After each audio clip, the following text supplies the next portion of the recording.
ဘဝမှာအောင်မြင်မှုဆိုတာကိုယ့်အတွက်ပဲလိုတာလားဒါမှမဟုတ်ကိုယ့်နောက်ကလူတွေအတွက်ပါတာဝန်ရှိတာလားတစ်ဖက်မှာကမ္ဘာအဆင့် CEO အဖြစ်ထိန်စိုးထိအောင်မြင်နိုင်သူတို့တစ်ဖက်မှာတော့တူးရွာနဲ့တူးရွာသားတွေဒုက္ခတစ်ခုတည်းရှိနေတဲ့အမှန်တရားဘဝမှာအောင်မြင်မှုရဖို့အချစ်ကိုခြံထားခဲ့တယ်မိတ်ဆွေကိုမေ့နေမိခဲ့တယ်ဒါပေမဲ့တကယ်အောင်မြင်သူဆိုတာအများအတွက်တာဝန်ထမ်းဆောင်သူဖြစ်မှသာလျှင်အမှန်တကယ်အောင်မြင်သူဖြစ်တယ်ဆိုတဲ့သဘောတရားကိုကမ္ဘာအဆင့် CEO ဘဝနဲ့အတူတက်တည်ပြသွားတဲ့စိတ်ဝင်စားဖွယ်ဇာတ်လမ်းလေးကိုတင်ဆက်ပေးသွားမှာပဲဖြစ်ပါတယ်ခင်ဗျာချစ်မိတ်ဆွေရဲ့မျိုးတို့ရေကျွန်တော်ရဲ့ channel လေးကိုလည်း subscribe နှိပ်ပြီးအားပေးချီးမြှင့်ခဲ့ကြပါအောင်နော်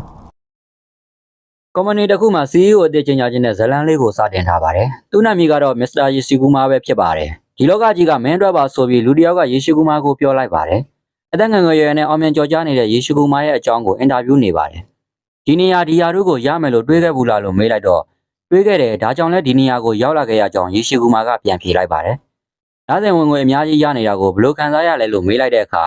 Yoshikuma ကသူ6တန်းနှစ်လောက်ကသူ့အဖေချေးယူခဲ့တဲ့ငွေတောင်ပြန်မဆက်နိုင်တဲ့အချိန်ကိုပြန်အမှတ်ရရှိသွားပါတယ်။ပတ်စံကထူးဆန်းတယ်။ကျွန်တော်တို့ပတ်စံနောက်လိုက်ရင်ပတ်စံကကျွန်တော်တို့ထက်မြန်အောင်ပြေးတယ်။ပတ်စံကိုမစင်စားပဲပြေးနေလိုက်ရင်အဲ့ဒီပတ်စံကပဲကျွန်တော်တို့နောက်ကပြန်လိုက်လာရောလို့ဆိုပြီးရီရှိကပြန်ဖြေလိုက်ပါတယ်။အောင်မြင်မှုကိုရောဘလို့အဓိပ္ပာယ်ဖွင့်မလဲလို့ထပ်မေးလိုက်တဲ့အခါအောင်မြင်မှုအတွက်ဘာအဓိပ္ပာယ်သတ်မှတ်ချက်မှမရှိတဲ့အကြောင်းကျွန်တော်တို့ကအောင်မြင်သွားရင်ကျွန်တော်တို့ကအဓိပ္ပာယ်သတ်မှတ်ချက်ဖြစ်သွားရောလို့ရီရှိကရှင်းပြလိုက်ပါတယ်။ခုကြည့်နေတဲ့ပရိသတ်တို့ရောဘလို့ထင်မြင်ယူဆကြလဲဗျ။မှန်သွားပေးကြပါအောင်နော်။ဒါကတော့Yoshikumaရဲ့မိခင်ပါ။တားတယောက်အောင်မြင်နေတာကိုဂုံယူမဆုံးဖြစ်နေတဲ့မိခင်တယောက်ပေါ့။ဒီနေ့မှာမိမချောလေးတယောက်ကမွေးနေ့ပါတီပွဲတက်ရောက်ဖို့Yoshikumaကိုဖိတ်ခေါ်လိုက်ပါတယ်။ပါတီပွဲရောက်တော့ဘယ်သူမှရှိမနေကြပဲဖြစ်နေပါတယ်။ခဏကြာမှတော့နာမည်ကြီးသွားလို့တငယ်ချင်းတွေကိုမေ့သွားပြီလားလို့ဆိုကနိုင်တငယ်ချင်းကYoshikumaကိုပြောပြီးပြေးဖက်လိုက်ပါတယ်။ဒီလိုနဲ့ပုံနေကြတဲ့တငယ်ချင်းအားလုံးလည်းထွက်လာကြပါတယ်။မနေ့ကကြာပြီဖြစ်တဲ့တငယ်ချင်းတွေကိုYoshikumaကလိုင်းနှုတ်ဆက်နေရင်တက္ကသိုလ်ကဆရာရောက်လာပြီးဝမ်းသာအားရဖတ်လိုက်ပါတယ်။အားလုံးကိုမြင်ရတော့အမတ်တရားတွေဘယ်ကစားခဲ့တာလဲလို့မေးလိုက်တဲ့အခါငယ်တငယ်ချင်းကဖိုးချက်ဆိုတဲ့ဆိုင်ငယ်လေးကနေစတင်ခဲ့တာလို့ဆိုပြီးဇလန်ကလွန်ခဲ့တဲ့နှစ်အနည်းငယ်ကိုပြန်ရောက်သွားပါတယ်။အဲဒီအချိန်မှာYoshikumaကဖိုးချက်ဆိုင်ငယ်လေးကိုစီးပြီးဖခင်လှုပ်လှုပ်တဲ့စီကိုဆိုင်ငယ်သွားပို့ခဲ့တာပေါ့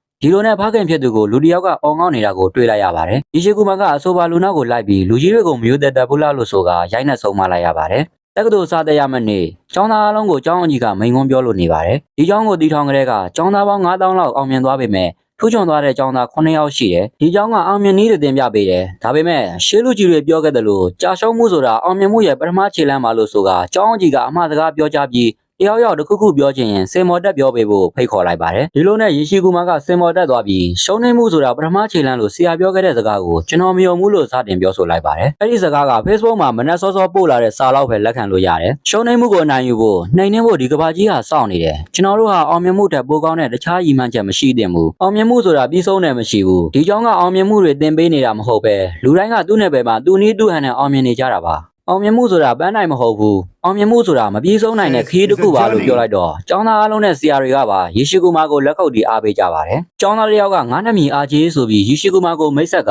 ကဒီကျောင်းရဲ့ဝင်ခွင့်ပထမဆင့်ရသူဆိုပြီးလဲဂုံယူဝင်ကြွားစွာပြောလိုက်ပါတယ်။အောင်မြင်မှုအကြောင်းပြောသွားတာမိုက်တယ်။ဒါပေမဲ့စမုံဝဲမှာတော့ရှင်ပြိုင်ဖို့မကြိုးစားနဲ့လို့အားကြီးကYoshikumaကိုစိန်ခေါ်လိုက်ပါတယ်။နောက်တစ်နေ့နယ်ကနေတက်လာတဲ့ဦးကျောင်းကျောင်းသားတစ်ယောက်တက္ကသိုလ်ကိုရောက်ရှိလာခဲ့ပါတယ်။ Yoshikumaတို့စီသွားပြီးအမျိုးသားဆောင်ကိုကူညီလိုက်ဖို့ပြောနေပါတယ်။ Yoshikumaကမကူညီပဲမောင်းထုတ်လိုက်တာကြောင့်အဆိုပါလူလဲထွက်သွားရပါတယ်။ခဏနေမိမချောလေးကအိတ်တွေဆွဲကရောက်ရှိလာခဲ့ပါတယ်။ဒီမိမချောလေးကလည်းအိတ်တွေကူတယ်ပေးပြီးအမျိုးသမီးဆောင်ကိုလိုက်ဖို့ပေးဖို့ကူညီတောင်းခဲ့ပါတယ်။ဒီတစ်ခါမှာအချောလေးတယောက်ကကူညီတောင်းတာဆိုတော့ချက်ချင်းကိုကူညီလိုက်ဖို့ရတာပေါ့။အမျိုးသမီးဆောင်ကိုလိုက်ဖို့နေရင်မိမချောလေးကိုဘယ်ကလာတာလဲတက္ကသိုလ်ဆိုတာလူလယ်တွေပေါ်တယ်သတိထားဖို့နဲ့ကော်ဖီတောက်ဖို့ခေါ်ရင်လည်းမလိုက်ဖို့ပြောနေပါတယ်ညရောက်တော့နေကတက်လာတဲ့ကျောင်းသားကYoshikumaနဲ့တခန်းနဲ့အတူနေရမယ့်အခန်းပေါ်ဆိုတာကိုသိလိုက်ရပါတယ်နောက်နေ့မနက်စာသင်ခန်းနဲ့ဆရာဝင်ရောက်လာတဲ့အချိန်စာသင်ကြားမဲ့ဆရာတိုင်းဟာကိုအတန်းတွေကဘယ်ကျောင်းသားတွေကအတော်ဆုံးလဲဆိုတာဆက်စုကျင်တဲ့စိတ်ရှိတယ်ဆိုပြီးတင်မုံပေါ်မှာတော်တော်ခက်တဲ့ပု္ပ္ပစာတစ်ပုဒ်ရေးထားခဲ့ပါတယ်ဒီပု္ပ္ပစာကိုဖြည့်ဆို့နိုင်ခဲ့ရင်တက္ကသိုလ်ကျောင်းရဲ့မဂဇင်းမှာပုံဖော်ပြခြင်းခံရမယ်လို့ဆိုပြီးဆရာကပြောပြပါတယ်ညရောက်တော့Yoshikumaရဲ့အခန်းပေါ်ကအဲ့ဒီပု္ပ္ပစာကိုအဖြေထုတ်နေပါတယ်Yoshikumaကချက်ချင်းအဖြေထုတ်ပြလိုက်တော့အဆိုပါကျောင်းသားလည်းအားအသင့်သွားရပြီးသူတို့အခန်းမိကတခြားအခန်းထက်အရင်မိမိတ်သွားခဲ့ပါတယ်မနေ့ရောက်တော့ပု္ပ္ပစာရဲ့အဖြေကိုထုတ်ထားတာတွေ့တဲ့အခါကျောင်းသားအလုံးငေးကြည့်နေကြပါတယ်ဆရာရောက်လာပြီးခုလိုခက်ခဲတဲ့ပု္ပ္ပစာကိုတညာတဲ့နဲ့အဖြေထုတ်နိုင်တ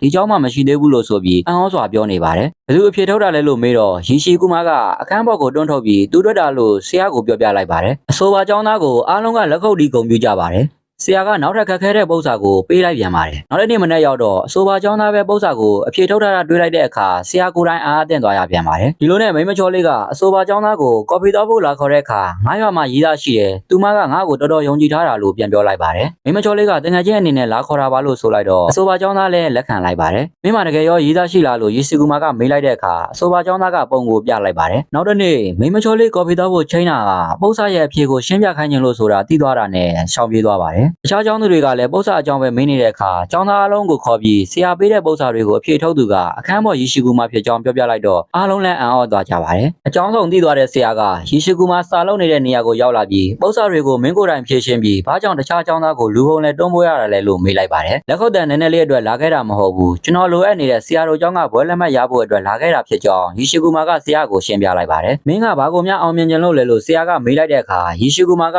ကျွန်တော်ဒီလောကကြီးကိုအုပ်စိုးခြင်းတဲ့ဆရာလို့ယုံကြည်ချက်အပြည့်နဲ့ပြောလိုက်ပါတယ်အရင်ခေတ်ကလူတွေကကဘာမြေကိုကြီးစိုးဖို့အတွက်စစ်ပွဲတွေဖန်တီးကြရတယ်ဒါပေမဲ့အခုခေတ်မှာတော့ကဘာလောကကြီးကိုအုပ်စိုးဖို့ဆိုရင်စစ်ပွဲတွေမလိုအပ်တော့ပဲ Google, YouTube, Facebook အဲ့ဒါတွေကအုပ်စိုးနေတဲ့အကြောင်းအဲ့ဒီလို software တစ်ခုတီးထွင်နိုင်ရင်ကဘာကြီးကိုအုပ်စိုးနိုင်ပြီလို့ယေစီကူမာကပြောလိုက်ပါတယ်ဘဝဆိုတာရှည်လျားတဲ့ပြိုင်ပွဲမင်းကပြိုင်ပွဲကိုတိုးလေးတွေးပြီးအပြေးမြန်ကျင်နေတယ်တတိထားဖို့နဲ့တနေ့မှာမင်းတို့ရက်ကမင်းကိုလမ်းဘေးကိုပို့ပြီးဒီကဘာကြီးကပါမင်းကိုမေးသွားကြလိမ့်မယ်လို့ဆရာကအသိပေးလိုက်ပါတယ်လူတွေကဒီလိုပါပဲလူတိုင်းမလုပ်တဲ့အလုပ်ကိုလုပ်နေတဲ့လူတွေမအောင်မြင်ခင်မှာအယူလို့မြင်တတ်ကြတယ်အဲ့ဒီလိုလူတွေကပဲထိတ်တန်းအောင်မြင်မှုကြီးတွေပိုင်ဆိုင်နေကြတယ်ဆိုတာပရိသတ်တို့ရောလက်ခံနိုင်မလားနောက်တစ်နေ့မိမချောလေးကယေစီကူမာစီရောက်လာပြီးတောင်းပန်ကသူမနာမည်ပူကြဖြစ်ကြောင်းပြောပြနေချိန်မှာပဲအခန်းပေါ်ရောက်လာပြီးငါနာမည်ရာပြီးဆိုပြီးလက်ဆွဲနှုတ်ဆက်လိုက်ကြပါတယ်ဒီလိုနဲ့ကြောင်းလုံးမှာအခင်းဆုံးအချစ်ဆုံးတငယ်ချင်း၃ယောက်ဖြစ်သွားကြပြီးပျော်ရွှင်နေကြပါတယ်ဆာမွဲဖြေပြီးလို့အောင်စင်းထွက်လာတဲ့နေ့မှာယေစီကူမာကအဆင့်တက်ရရှိသွားခဲ့ပါတယ်ပူကြကဆာမွဲအောင်ပြီးရာဘီကတော့နှစ်ပါးသာကျသွားပါတယ်ရာဘီကဖခင်စီကိုဆာမွဲအောင်ကြောင့်ညာပြောလိုက်ရပါတယ်ညရောက်တော့စိတ်ညစ်နေတဲ့ရာဘီကိုယေစီကူမာကအားပေးစကားပြောပြီးပြန်လဲကြိုးစားစေခဲ့ပါတယ်နောက်နေ့မနက်လူတယောက်ကယေစီကူမာကိုတွေ့ဖို့နောက်ဘက်ကွင်းထဲမှာစောင့်နေကြောင်းကျောင်းသားတယောက်ကလာပြောပါတယ်အဆိုပါနေရာကိုရောက်သွားတဲ့အခါအာကျေးရဲ့ဖခင်ဆိုပြီးစတင်မိတ်ဆက်ပါတယ်အောင်စင်းထွက်လာကြတဲ့က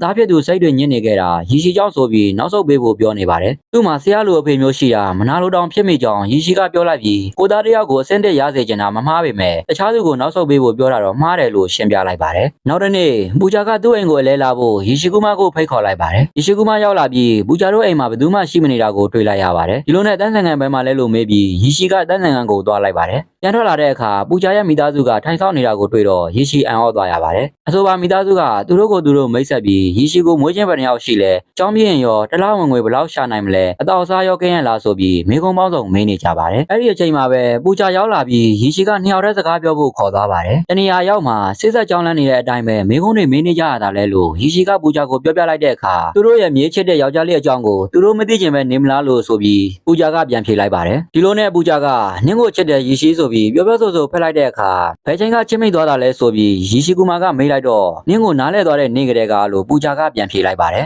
ဒီလိုနဲ့တယောက်ကိုတယောက်ရမ်းချစ်ကြတဲ့ချစ်သူတွေဖြစ်သွားကြပါတယ်နောက်တစ်နေ့အောင်စင်းထွက်တဲ့အခါရာဘီကဆာမွဲအောင်လို့ယေစီကိုကျေးဇူးတင်နေပါတယ်မင်းကြိုးစားလို့အောင်မြင်တာသူများကိုဘာလို့နာမည်တက်နေတာလဲလို့ဆိုကရာဘီကိုဖခင်စီဖုံးဆက်ဖို့ပြောလိုက်ပါတယ်ရာဘီကဖခင်စီဖုံးဆက်ပြီးတလား2သိန်းနဲ့အလုပ်ရကြောင်းဝမ်းသာစွာပြောနေပါတယ်အာဂျေးကတလားကိုလားစာတဂရေနဲ့အလုပ်ကမ်းလန်းစာရွက်ကိုယေစီကိုပြပြီးဒီကြောင်းရဲ့သမိုင်းမှာအမြင့်ဆုံးကမ်းလန်းချက်ဖြစ်လို့မင်းဖြစ်နိုင်ရဲ့နိုင်ယူကြည့်လိုက်ယေစီဆိုပြီးစိန်ခေါ်လိုက်ပြန်ပါတယ်ခဏနေယေစီကူမာကလုပ်ငန်းရှင်တွေနဲ့တောက်ရောက်တွေ့ဆုံပြီးစာအုပ်ကိုထုတ်ကလုပ်ငန်းရှင်တွေကိုအလုပ်ကမ်းလှမ်းခဲ့ပါတယ်။အာဂျေးကလာစာအများဆုံးရလို့ပါတီပွဲကျင်းပနေတဲ့ချိန်ကျောင်းသားတယောက်ကကုမ္ပဏီရဲ့ကမ်းလှမ်းချက်စာရွက်ကိုပဲသူရခဲ့ပေမဲ့ယေရှုကူမာကကုမ္ပဏီကိုသူကိုယ်တိုင်ကမ်းလှမ်းခဲ့ကြောင်းနဲ့မနက်ဖြန်ကုမ္ပဏီအမှုဆောင်တွေကျောင်းကိုလာပြီးယေရှုကူမာနဲ့စာချုပ်ချုပ်မှလို့ပြောလိုက်တော့အာဂျေးလည်းရှုံးနေသွားရပြီးပေါက်ကွဲကထွက်သွားရပါတယ်။တယောက်ကိုတယောက်ရမ်းချစ်ကြတဲ့ချစ်သူနှစ်ဦးကတော့ဘဝရှေ့ရေးကိုတိုင်ပင်နေကြပါတယ်။ပူဂျာရဲ့စိတ်ကူးအိမ်မက်တွေကိုကြားသိသွားရတဲ့ယေရှိကပူဂျာလက်ကိုလွှတ်ချကနင်နားမလဲသေးဘူး။ငါကဘာကိုမှမပိုင်ဆိုင်သေးဘူးလေအောင်မြင်မှုရအောင်စူးစမ်းရအောင်မလို့ပြောလိုက်တော့ငါကနင်းရဲ့ပါရမီဖြစ်ဘက်အနေနဲ့ရှိနေပေးမယ်လို့ပူဂျာကပြန်ပြောပါတယ်ဒါတွေကစကားအဖြစ်ပဲကောင်းတာလက်တွေမှာမဖြစ်နိုင်ဘူးအောင်မြင်မှုရဖို့စူးစမ်းနေတဲ့အချိန်အခြေရေးတာဝန်တွေကဝန်တော့ဝန်ဖို့ဖြစ်စေနိုင်တာကြောင့်နှလုံးသားမှာဝန်တော့ဝန်ဖို့ရှိနေရင်အုံနောက်ကဘာအလုံးမှမဖြစ်တော့ဘူးလို့ဆိုကယေရှိကပူဂျာကိုရှင်းပြလိုက်ပါတယ်အရန်ချစ်တဲ့ပူဂျာကငါကနင်းအတွက်ဝန်တော့ဝန်ဖို့ဖြစ်လာလိမ့်မယ်လို့မထင်ထားခဲ့ဘူး ဘလောက်တောင်စောင့်ရအောင်မှလဲတစ်နှစ်နှစ်နှစ်သုံးနှစ်လားနင်အောင်မြင်တဲ့ချိန်ထိငါစောင့်နေမယ်လို့ဝမ်းနဲ့စွာနဲ့တောင်းပန်ပြောဆိုနေပါတယ်မင်းမေခွန်းအတွက်အဖြေမရှိဘူးငါဘဝမှာငါလိုချင်တာကတစ်မျိုးမင်းဘဝမှာမင်းလိုချင်တာကတစ်မျိုးဖြစ်နေတာကြောင့်ငါတို့တွေဒီမှာတင်ရက်လိုက်ကြတာအကောင်းဆုံးအဖြေပဲလို့ရီရှီကပြတ်သားစွာပြောဆိုလိုက်ပါတယ်ပူဂျာကမျက်ရည်များစွာနဲ့လှည့်ထွက်သွားပြီးတငယ်ချင်းရာဘီကိုရီရှီနဲ့လမ်းခွဲခဲ့ကြောင်းရင်ဖွင့်ပြောဆိုလိုက်ပါတယ်ဒီလိုနဲ့ရာဘီကပူဂျာကိုလွယ်လွယ်နဲ့မေးပြလိုက်တော့မှလားအရင်ကမင်းကိုတိတ်တော်တဲ့ကောင်လို့ထင်ခဲ့ဘူးတယ်ငါမားတာမင်းကကြောရရုံကြံတဲ့တခြားကောင်တွေနဲ့ဘာမှမထူးဘူးဆိုပြီးရီရှီကိုပြစ်တင်ပြောဆိုလိုက်ပါတယ်ရီရှီကဒေါသထွက်သွားပြီးငါအကြောင်းကိုအဲ့လိုပဲနားလည်ထားတာလားလို့ဆိုကရာဘီကိုရိုက်ပြီးအခန်းထဲကထွက်သွားပါတယ်ဒီလိုနဲ့တငယ်ချင်း၃ယောက်ကစိတ်ဝမ်းကွဲသွားပြီးတယောက်ကိုတယောက်မခေါ်ကြတော့ပဲဖြစ်သွားရပါတယ်တညမှာတော့မျက်နှာဖုံးစွန်းတဲ့လူတွေကနောက်ဆုံးနှစ်ဝက်မေးခွန်းလွှာကိုခိုးသွားကြပါတယ်မနက်မှရဲတွေရောက်လာပြီးစစ်ဆေးကြတဲ့အခါရဲရရှိကတော်တော်ချောင်းတွေးရှိသွားပြီးအဆိုပါတော့နဲ့ចောင်းသားတွေရဲ့တောကလောက်ကိုလိုက်ဖွင့်ကြည့်ပါတယ်ယေရှိကူမာရဲ့တောကလောက်ကပွင့်သွားတာကြောင့်မေကုန်းလွာကိုယေရှိခိုးတယ်ဆိုပြီးယေရှိကူမာကိုခေါ်လိုက်ပါတယ်ယေရှိကူမာကသူမလုံကြောင်းပြောပြပေမဲ့ကျောင်းအကြီးကလက်မခံပဲယေရှိကူမာကိုကျောင်းကထုတ်ပစ်ဖို့ပြောဆိုနေပါတယ်ဒီလိုနဲ့ဆရာတယောက်ရောက်လာပြီးယေရှိကူမာကမေကုန်းလွာခိုးတဲ့ကျောင်းသားမဟုတ်ကြောင်းပြောနေပေမဲ့ရဲရရှိကတပ်တွေနဲ့တွေ့ရှိထားတာကြောင့်တရားခံဖြစ်နေတယ်လို့ရှင်းပြလိုက်ပါတယ်ခဏနေရဲနှစ်ယောက်ရောက်လာပြီးဒီကိစ္စမှာတခြားပြောကပါနေရကြောင်းတရားခံကယေရှိမဟုတ်ကြောင်းရဲရရှိကိုပြောပြပြီးယေရှိကိုလွှတ်ပေးလိုက်ကြပါတယ်ဝမ်းသာပျော်ရွှင်သွားတဲ့ဆရာကမင်းကိုဘယ်သူမှမတားနိုင်တော့ဘူးတွားလို့ရပြီရီရှိလို့ပြောလိုက်တော့ရီရှိကဆရာကိုဖတ်လိုက်ပါတယ်ဆာမွဲပြီးလို့ရီရှိကအိမ်ကိုပြန်လာပြီးနောက်2ရက်လောက်နေရင်အမေရိကကိုသွားရတော့မယ့်အကြောင်းပြောပြလိုက်ပါတယ်ဖခင်ကိုနှုတ်ဆက်သွားဖို့ပြောတော့မှရီရှိကနှုတ်ဆက်ပါတယ်လို့ပြောပြီးဖခင်ကလည်းဂယုဆိုင်ဖို့မှားလိုက်ပါတယ်အမေရိကကိုရောက်ပြီးအောင်မြင်မှုရဖို့အစွမ်းကုန်စူးစမ်းလိုက်တဲ့အခါလိုချင်တဲ့အောင်မြင်မှုကိုရရှိသွားပါတယ်ဘဝမှာအကောင်းနဲ့ဆိုဒွန်တွဲနေတယ်လို့ပါပဲအောင်မြင်တဲ့အချိန်ကြာရှုံးမှုဆိုတာလည်းတပြိုင်နက်ရောက်ရှိလာခဲ့ပါတယ်ရီရှိတငယ်ချင်းကမင်းအဖေဆုံးပြီးအိန္ဒိယကိုချက်ချင်းပြန်လာဖို့ပြောတော့စာရွက်တွေပါလက်ကလွတ်ကျသွားရပါတယ်ပျော်ရွှင်မှုနဲ့ဝမ်းနည်းမှုနှစ်ခုကြုံနေရတဲ့ရီရှိတယောက်အားတင်းပြီးတူတီထွင်ထားတဲ့စော်ဝဲကိုလူအများရှေ့မှာမျက်ရည်တွေနဲ့မိတ်ဆက်ပေးနေပါတယ်အားလုံးကလည်းရီရှိကူမာကိုထောက်ခံအားပေးနေကြပါတယ်ဒီလိုနဲ့ရီရှိကအိန္ဒိယကိုချက်ချင်းပြန်လာပြီးဖခင်နာရေးကိုအချိန်မီရောက်ရှိသွားပါတယ်နောက်တစ်နေ့ဖခင်ဖြစ်သူမသေးဆုံးခင်အချိန်ကရီရှိအတွက်ရေးထားတဲ့စာကိုမိခင်ဖြစ်သူကရီရှိကိုပေးလိုက်ပါတယ်စာကိုဖွင့်ပိုင်လိုက်တဲ့အခါဖခင်ဖြစ်သူကရီရှိကိုတရိယာကြောင်းနဲ့စကားမပြောဖြစ်တာကြခဲ့လို့ဝမ်းနည်းနေကြောင်းဆိုပါတယ်ဇလန်ကမွေးနေ့ပါတီကိုပြန်ရောက်လာခဲ့ပါတယ်ပူဇာအစဉ်ပြေလာလို့ရီရှိကဆရာကိုမေးလိုက်တဲ့အခါဂိမ်းကိုမနီတစ်ခုမှအဖွဲ့ကောင်းဆောင်တယောက်ဖြစ်နေကြောင်းဆရာကဖြေလိုက်ပါတယ်ရာဘီအကြောင်းကိုထပ်မေးလိုက်တဲ့အခါဆရာကရာဘီကြောင်းထုတ်ခံလိုက်ရကြောင်းရီရှိကိုပြောပြလိုက်ပါတယ်မေကွန်းလွာကိုခိုးတဲ့ကိစ္စနဲ့မင်းကိုဆွဆွဲခဲ့တော့ကရာဘီကမင်းအစရဲတွေစီမှာမေကွန်းလွာခိုးခဲ့ကြောင်းဝန်ခံခဲ့တယ်မင်းကထူးခြားတဲ့လူတစ်ယောက်ဖြစ်လို့တနေရာမှာထူးထူးချွန်ချွန်ဖြစ်မဲ့လူဆိုပြီးရာဘီကမင်းအပေါ်ယုံကြည်ချက်အပြည့်နဲ့မင်းအစတရားခံလုပ်ခဲ့တဲ့အကြောင်းအဲ့ဒီကိစ္စနဲ့ပတ်သက်ပြီးရာဘီကြောင်းထုတ်ခံလိုက်ရတဲ့အကြောင်းသူ့အဖေကတားဖြစ်သူရာဘီကြောင်းထုတ်ခံလိုက်ရတာကိုသိပြီးသူ့ကိုယ်သူတက်တည်သွားကြောင်းအကြောင်းဆောင်ဆရာကယေရှိကူမာကိုရှင်းပြလိုက်ပါတယ်အကြောင်းဆောင်သိရှိသွားတဲ့ယေရှိကပါတီပွဲကနေကြေကွဲဝမ်းနဲ့စွာနဲ့ပြန်သွားပါတယ်အချိန်ပြည့်ရာဘီအကြောင်းတွေးပြီးအလုပ်ထဲမှာလည်းစိတ်မပါဘယ်သူနဲ့မှလည်းစကားမပြောတယောက်တည်းအတွေးပေါင်းစုံနဲ့ဖြစ်နေခဲ့ပါတယ်ဒီလိုနဲ့မိခင်ဖြစ်သူကစိတ်နဲ့ကိုယ်နဲ့မကပ်တယ်လို့ပဲဘာတွေဖြစ်နေတာလဲယေရှိလို့မေးလိုက်တော့မိခင်လက်ကိုကင်ပြီးကျွန်တော်အောင်မြင်ခဲ့လားမေးလို့ယေရှိကမေးလိုက်ပါတယ်တားဖြစ်ချင်တာကိုဖြစ်နေတာအောင်မြင်မှုပဲလို့မိခင်ကပြန်ဖြေလိုက်တော့ယေရှိကကျွန်တော်တငယ်ချင်းရာဘီကျွန်တော်အတွက်သူ့ဘဝကိုစရေးခဲ့တယ်ကျွန်တော်ကိုတကဘာလို့ထင်ခဲ့တဲ့ပူကြားကိုလည်းကျွန်တော်ဘဝတွေကပထုတ်ခဲ့တယ်ဖခင်အသက်ရှိနေစဉ်မှာတောင်ကျွန်တော်မဆက်သွယ်ဖြစ်ခဲ့ဘူးဆိုပြီးအောင်မြင်နေဆိုတာဘယ်မှာလဲလို့ဆိုကဝမ်းနဲ့စွာပြောပြနေပါတယ်မိခင်ဖြစ်သူကခုချိန်ထိတားဖြစ်စေခြင်းတဲ့အတိုင်းပဲလုံနေခဲ့တာကြောင့်ဒီတခါတော့နှလုံးသားရဲ့ဆန္ဒကိုလာရောက်ပါတော့လို့ဆိုကယေရှိကိုပြောလိုက်ပါတယ်နောက်တစ်နေ့အစည်းအဝေးခေါ်ကကျွန်တော်နားမယ်လို့ယေရှိကရုတ်တရက်ပြောလိုက်တော့အားလုံးလည်းအံ့ဩသွားပြီးအမျိုးမျိုးပြောဆိုကြပါတယ်ကျုပ်ကဒီကုမ္ပဏီရဲ့ CEO ကျုပ်ပဲဆုံးဖြတ်မယ်ဘယ်သူမှမမေးနဲ့ဘာအပြေးမှလည်းမပေးဘူးလို့ဆိုကယေရှိကစပွဲကုံကိုလက်နဲ့ပုတ်ပြီးထွက်သွားပါတယ်ယေရှိကနှလုံးသားအလိုဆန္ဒအတိုင်းအောင်မြင်မှုရဖို့အိန္ဒိယကိုကိုပိုင်လေရင်နဲ့ပြန်ပြီးတငယ်ချင်းဖြစ်သူရာဘီကိုရှာဖို့ထွက်လာခဲ့ပါတယ်လေစိတ်ကနေကားနဲ့ချက်ချင်းပဲတငယ်ချင်းရာဘီရှိတဲ့တောရွာလေးကိုစုံစမ်းပြီးရောက်လာခဲ့ပါတယ်ဒီလိုနဲ့တဲထဲမှာတယောက်တည်းထိုင်နေတဲ့လူတယောက်စီသွားကရာဘီလို့ခေါ်လိုက်တာနဲ့အဆိုပါလူကဝမ်းသာအားရယေရှိကိုထဖက်လိုက်ပါတယ်ရာဘီကသူ့အိမ်ခေါ်သွားပြီးဘာဖြစ်လို့ငါးစီလာခဲ့တာလဲယေရှိလို့မေးလိုက်ပါတယ်ငါမင်းကိုမေးနေခဲ့လို့တောင်းပန်တယ်လို့ယေရှိကပြောလိုက်တော့ရာဘီကမင်းမအလုပ်တွေအများကြီးနဲ့ CEO တယောက်လေမင်းအောင်မြင်ရင်ငါအောင်မြင်တယ်လို့ပဲလို့ဆိုပြီးပြောလိုက်ပါတယ်ဒီလိုနဲ့ယေရှိကူမာကငါနဲ့လိုက်ခဲ့လို့ပြောလိုက်တဲ့အခါယာရီက ငါအဖေကဒီရွာနဲ့ပတ်သက်ရင်ယူမှုဖြစ်နေခဲ့တာသူချန်ခဲ့တဲ့အမှတ်တရဆိုလို့ဒီရွာနဲ့ဒီအိမ်ပဲရှိတာငါကဒီကနေထွက်သွားရင်ငါဘဝမှာငါအဖေဆိုတာရှိတော့မှာမဟုတ်ဘူးပြီးတော့ဒီရွာဒီအိမ်နဲ့ဘယ်ရမဆိုရှိတော့မှာမဟုတ်ဘူးငါတို့ရွာနာကပင်လယ်ထဲမှာဓာတ်ငွေ့တွေ့တယ်လို့ဆိုပြီးဓာတ်ငွေ့ပိုင်လိုက်ချဖို့အတွက်လမ်းမှာရှိသမျှရွာတွေကိုဖြိုဖျက်ပစ်နေတာငါတို့ရွာလည်းအပါဝင်ပေါ့လို့ဆိုကဖြိုဖျက်နေတဲ့အိမ်တွေခွက်ခါနေတဲ့ရွာသူရွာသားတွေကိုကြေကွဲဝမ်းနဲ့စွာနဲ့ရေရှိကိုလိုက်ပြနေပါတယ်ဒါပြီးကအသေးသားခံလိုက်မယ်ဒီရွာကိုဘယ်သူမှလာမထိစေရဘူးငါ့ကိုတွေးဖို့အဝေးကြီးလာခဲ့တာနဲ့တင်ငါအတွက်လုံလောက်ပါပြီကွာဆိုပြီးငါမင်းနဲ့မလိုက်နိုင်ဘူးမင်းပြန်มาတော့ကွာလို့ရေရှိကိုပြောလိုက်ပါတယ်ပြန်ရမယ်ဆိုရင်တော့မင်းလိုအပ်တာကိုပေးပြီးမှပြန်มาလို့ရေရှိကပြောလိုက်ပါတယ်ဒီလိုနဲ့ရေရှိကဝန်ကြီးချုပ်နဲ့တွားတွေ့ပြီးကိစ္စအလုံးကိုပြောပြတိုင်ပင်လိုက်တဲ့အခါကိုကြီးနိုင်မဲ့လူတယောက်ရှိတယ်ဆိုပြီးဝန်ကြီးကပြောပြလိုက်ပါတယ်ရေရှိကဝန်ကြီးပြောပြလိုက်တဲ့လူစီကိုချက်ချင်းသွားကတကယ်ချင်းရာဘီရဲ့ရွာကိုချန်ထားပေးဖို့ညှိနှိုင်းဆွေးနွေးနေပါတယ်အဆိုပါလူကသူ့အိမ်မက်တွေတင်မုံဘော်ကိုရောက်သွားပြီဆိုတာနဲ့အဲ့ဒါကိုဘယ်သူမှပြောင်းလဲလို့မရတော့တဲ့အကြောင်းမင်းကအကောင်ကြီးတွေကပါမင်းတကယ်ချင်းကိုခေါ်သွားလို့ရတာပဲသူ့ဘဝကောင်းကောင်းအောင်လုပ်ပေးလိုက်ပေါ့လို့ဆိုပြီးရီရှိကိုပြောလိုက်ပါတယ်ဒီလိုနဲ့ရီရှိကူမာကကျုပ်ခေါ်တာကိုသူမလိုက်လို့သူလိုချင်တာကိုပေးပြီးမှပြန်မယ်လို့ဂရီပေးထားကြောင်းပြန်ပြောလိုက်ပါတယ်အဆိုပါလူကအဲ့ဒီရွာကိုချမ်းမပေးနိုင်ကြောင်းပြောလိုက်တော့ရီရှိကဖြစ်အောင်လုပ်ပြမယ်လို့ပြောပြီးထွက်သွားလိုက်ပါတယ်နောက်တစ်နေ့ရီရှိကတကယ်ချင်းရာဘီရဲ့ရွာမှာရုံးခန်းဖွင့်ပြီးအလုပ်တွေကိုအဲ့ဒီကနေပဲလှုပ်ဆောင်ပါတော့တယ်ရာဘီကအဲ့ဒါတွေကဘာလုပ်တာလဲလို့မေးတဲ့အခါဟိုကမင်းရဲ့တဲဆိုရင်ဒါကငါရဲ့တဲပေါ့ကွာဆိုပြီးရီရှိကပြန်ဖြေလိုက်ပါတယ်ဆော်ဝဲကုမ္ပဏီတစ်ခုကပူချာကိုအဖွဲကောင်းဆောင်အနေနဲ့ရီရှိကိုသွားတွေ့ပြီးလုပ်ငန်းစာချုပ်ချုပ်ဆိုဖို့ပြောတဲ့အခါပူချာကမသွားနိုင်ကြောင်းညင်းဆိုလိုက်ပါတယ်ရီရှိကူမာနဲ့ပူချာတို့မှာစိုးရတဲ့အတိတ်တစ်ခုရှိခဲ့ဘူးကြောင်းမန်နေဂျာကိုပြောပြလိုက်ပြီးအတင်းအကျပ်သွားခိုင်းရင်ပူချာအလုပ်ထွက်သွားမှာဖြစ်ကြောင်းအမျိုးသမီးတို့ကပြောလိုက်ပါတယ်ပူချာအလုပ်ထွက်သွားရင်နင်တို့အားလုံးလည်းအလုပ်ထုတ်ပြစ်မယ်လို့မန်နေဂျာကပြောလိုက်တဲ့အခါအဆိုပါအမျိုးသမီးကပူချာကိုရီရှိကူမာနဲ့တွားရောက်တွေ့ဆုံပေးဖို့တောင်းပန်ပြောဆိုနေပါတယ်ဒီလိုနဲ့ရီရှိကူမာစီပူချာရောက်လာပြီးငါမင်းနဲ့ကိုရေးကိုတာကိစ္စပြောချင်တဲ့ပူချာလို့ရီရှိကူမာကပြောလိုက်တဲ့အခါကျမဒီကိုလာတာ professional စီဝတ်တက်ဖို့ပါဆိုပြီးပြန်ပြောလိုက်ပါတယ်ခဏနေရာဘီရောက်လာပြီးပူချာကိုသူ့အိမ်မှာနေဖို့ရာဘီကပြောလိုက်ပါတယ်ရီရှိကဒီနေရာမှာဘာအတွက်ရုံးလာဖွင့်တာလဲလို့ရာဘီကိုမေးလိုက်တော့ငါလည်းမသိဘူးသူလာတယ်ဆိုမှတော့တခုခုတော့လုံးလိုက်မယ်ပူချာလို့ရာဘီကပြန်ဖြေလိုက်ပါတယ်နောက်တစ်နေ့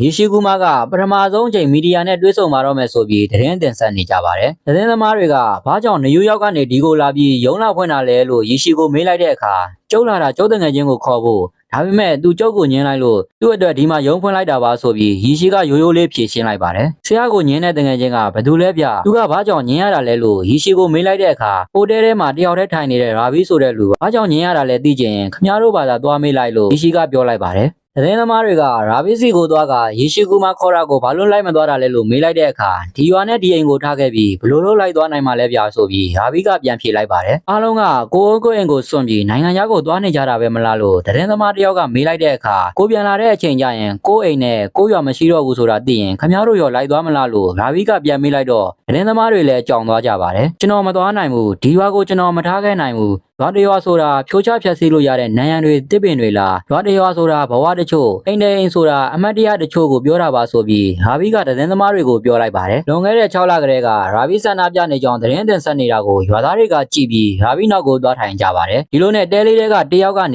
ေလူအများကြီးနဲ့တဲအများကြီးဖြစ်သွားရပါတယ်တညမှာတော့ရာဘီချစ်သူကသူ့ကိုခိုးပြေးဖို့ပြောတဲ့အခါငါဒီရွာကနေထွက်သွားလို့မရမှန်းနင်းသေးတဲ့အသားနဲ့ဆိုပြီးရာဘီကပြောနေတဲ့အချိန်သူ့ဖခင်ရောက်လာပြီးတော့ရာဘီကိုရိုက်ကသမီးဖြစ်သူကိုခေါ်သွားပါတယ်မနေ့ရောက်တော့ရီရှိကူမာကရာဘီချစ်သူရဲ့ဖခင်စီကိုရောက်လာပြီးရာဘီအမရဲ့ယာလက်ကကျွန်တော်ပါပဲစပားဆိုတာမရှိရင်စံဆိုတာမရှိနိုင်ဘူးရာဘီသာမရှိခဲ့ရင်ကျွန်တော်ဆိုတာလည်းရှိမလာဘူးကျွန်တော်အောင်မြင်မှုကိုကဘာကြီးမမြင်ခင်ကတည်းကသူမြင်ခဲ့ပြီးသားအဲ့ဒီနေ့ကကျွန်တော်အပြစ်ကိုသူခံယူပြီးသူ့ဘဝကိုကျွန်တော်ကိုပေးခဲ့တာအဲ့ဒီကိစ္စကြောင့်သူ့အဖေကိုသူရှုံလိုက်ရတယ်အခုသူချစ်ရတဲ့မိန်းကလေးကိုပါရှုံရတော့မယ်သူယုံကြည်ရတဲ့တငယ်ချင်းအတွက်ဒီလောက်အထိလုပ်ပေးနိုင်တယ်ဆိုရင်သူချစ်တဲ့မိန်းကလေးအတွက်ဆိုသူဘယ်လောက်ထိများလုပ်ပေးမလဲလို့ဆိုပြီးဒီလိုမျိုးကိုရဖို့ကံကောင်းမှဖြစ်မယ်ခင်ဗျားမှအဲ့လိုကံကောင်းမှုမျိုးရှိလားမရှိလားကျွန်တော်မသိဘူးလို့ပြောပြီးရီရှိကပြန်သွားပါတယ်ဒီလိုနဲ့ရီရှိပြောပေးလို့ဖခင်ဖြစ်သူသဘောတူသွားကြောင်းရာဘီချစ်သူကပြောပြလိုက်တဲ့အခါချစ်သူကောင်မလေးလက်ကိုဆွဲပြီးပူချားစီကိုသွားကငါဘဝမှာငါချစ်တဲ့မိန်းကလေးကိုရှုံရတော့မလို့ထင်ထားတာရီရှိကြောင့်ငါမရှုံတော့ဘူးရီရှိကူမကိုတစ်ခါလောက်ထက်ယုံလိုက်ပါပူချားလို့ပြောလိုက်ပါတယ်နောက်တစ်နေ့တစ်ဖက်ကရွာသားတွေက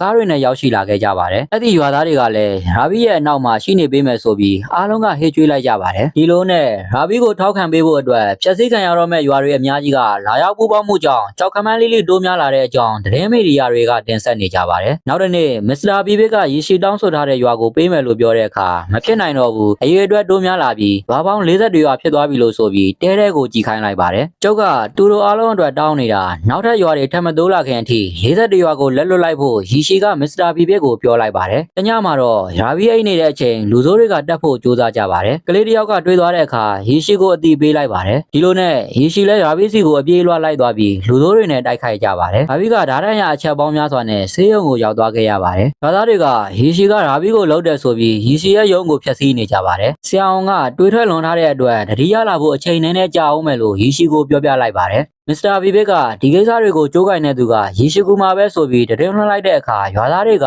ယေရှုကူမာကိုသူတို့ရွာကနေထွက်သွားခိုင်းလိုက်ပါတယ်ဒီလိုနဲ့ယေရှုလည်းရွာကနေထွက်လာပြီးမနက်ဖြန်အမေရိကကိုပြန်မယ်လို့မိခင်ဖြစ်သူကိုပြောလိုက်ပါတယ်ငါသားကိုအရှောသမားတစ်ယောက်လိုမြင်ရလိမ့်မယ်လို့ငါဘယ်တော့မှမမျှော်လင့်ခဲ့ဘူးလို့ဆိုပြီးမိခင်ဖြစ်သူကယေရှုကိုပြောပြလိုက်ပါတယ်ဒီလိုနဲ့မိခင်ဖြစ်သူကယေရှုကိုအခင်ဖြစ်သူရဲ့အကြောင်းတွေပြောပြပြီးမင်းအဖေကမင်းတစ်ယောက်တည်းကိုပဲမနိုင်စေခြင်းပဲတခြားသူတွေကိုပါမင်းနဲ့အတူနိုင်စေချင်တာလို့ဆိုကရွာကိုပြန်သွားပြီးရွာသားတွေကိုအနိုင်ရအောင်ဆောင်ရွက်ပေးဖို့မိခင်ကပြောဆိုနေပါတယ်။နောက်နေ့မနက်တဲထဲမှာရေရှည်တယောက်တည်းထိုင်နေတာကိုရွာသားတွေရောက်လာပြီးဆွဲထုတ်ဖို့လုပ်ပေမဲ့အဆိုပါလူတွေကိုတိုက်ခိုက်ကဒီနေ့ကစပြီးဒီရွာကကျုပ်ရွာဒီပြဿနာကလည်းကျုပ်ပြဿနာပဲလို့ရေရှည်ကပြောလိုက်ပါတယ်။နောက်တစ်နေ့အဖိုးကြီးတယောက်ရောက်လာပြီးရေရှည်ကိုစားစရာလာပေးပါတယ်။ဒီလိုနဲ့ရေရှည်လည်းအဖိုးကြီးနောက်ကိုလိုက်သွားကစိမ့်လန်းဆိုပြနေတဲ့လယ်ကွင်းကိုမြင်လိုက်ရပါတယ်။ရေရှည်ကူမကလယ်ဆိုင်နေတင်ပေးဖို့အဖိုးကိုပြောလိုက်ပါတယ်။ဒီလိုနဲ့အဖိုးလည်းလယ်မြေကိုထွန်ရတာပြီးတော့စိုက်ပျိုးရတာတွေကိုပါတင်ပေးလိုက်ပါတယ်။တစ်ဖက်မှာလည်းရွာသားတွေကလဲရမြေတွေကိုမစ္စတာဘီဘစ်စီရောင်းဖို့လက်မှတ်ထိုးနေကြပါတယ်။အဲ့ဒီချိန်မှာပဲယေရှုကူမာရောက်လာပြီးမစ္စတာဘီဘစ်ပေးတဲ့ဈေးနှုန်းထက်ပိုပေးပြီးတော့လဲမြေတွေကိုဝယ်ယူကရွာသားတွေကိုလဲဆိုင်ဖို့ပြောလိုက်ပါတယ်။ဒီလိုနဲ့တရွာလုံးလဲမြေတွေကိုထွန်ရက်စိုက်ပျိုးကြပါတယ်။ညရောက်တော့ယေရှုကလက်သမားတွေတေးဆုံးကြောင်း Google မှာရိုက်ချတဲ့အခါအများအပြားကိုတွေ့ရှိခဲ့ရပါတယ်။နောက်တစ်နေ့ယေရှုကူမာကသတင်းစာရှင်းလင်းပွဲခေါ်ပြီးလက်သမားတွေရဲ့ဘဝအကြောင်းကိုပြောပြကလက်သမားတွေကိုလေးစားဖို့နဲ့လက်သမားတွေကိုကာကွယ်ဖို့ယေရှုကူမာကသူ့ဝင်ငွေရဲ့90%အထိလက်သမားအဖွဲ့အစည်းကိုလူရမ်းမယ်ဆိုပြီးမီဒီယာတွေရှေ့မှာပြောဆိုလိုက်ပါတယ်။နောက်တစ်နေ့ရာဘီတို့ရွာကိုဝန်ကြီးရောက်လာပြီးဒီရွာလေးကရှီမဲတိုင်ရှိနေပါလိမ့်မယ်လို့ပြောလိုက်တဲ့အခါရာဘီလည်းဝမ်းသာမျက်ရည်ကျသွားရပါတယ်။မစ္စတာဘီဘစ်ကဖန်ဆီးခြင်းခံလိုက်ရပြီးယေရှုကူမာကိုရှုံးနိမ့်သွားရပါတယ်။ယေရှုကူမာကတငယ်ချင်းရာဘီလိုချင်တာကိုပေးပြီးပြန်ဖို့အတွက်ရွာသားတွေကိုနှုတ်ဆက်လိုက်ပါတယ်။တငယ်ချင်းဆိုတာတယောက်အောင်မြင်ဖို့တယောက်ကဆွလွတ်ပေးရတယ်။အောင်မြင်သွားချိန်မှာလည်းကိုယ့်အတွက်ဆုံးလွန်ပေးခဲ့တဲ့တငယ်ချင်းကိုပြန်လဲကူညီပေးနိုင်မှစစ်မှန်သောတငယ်ချင်းကောင်းလေးဖြစ်မှာပေါ့အခုခေတ်မှာကတော့အောင်မြင်သွားရင်မေ့သွားကြတဲ့တငယ်ချင်းတွေပဲတွေးဖြစ်ပါတော့တယ်ပရိသတ်တို့ရောဖြေပေးခဲ့ကြပါအောင်နော်အဆုံးထိလိုက်ပါကြည့်ရှုအားပေးကြတဲ့တယောက်ချင်းစီတိုင်းကိုလည်းကျေးဇူးတင်ပါတယ်ဆက်လက်ကြိုးစားတင်ဆက်ပေးသွားပါဦးမယ်ခင်ဗျာကျွန်တော်ကတော့ဇော်ဝဲမောင်ပါနောက်ထပ်ဇလန်းကောင်းလေးများနဲ့ပြန်လည်တွေ့ဆုံပါရစေလားဗျာ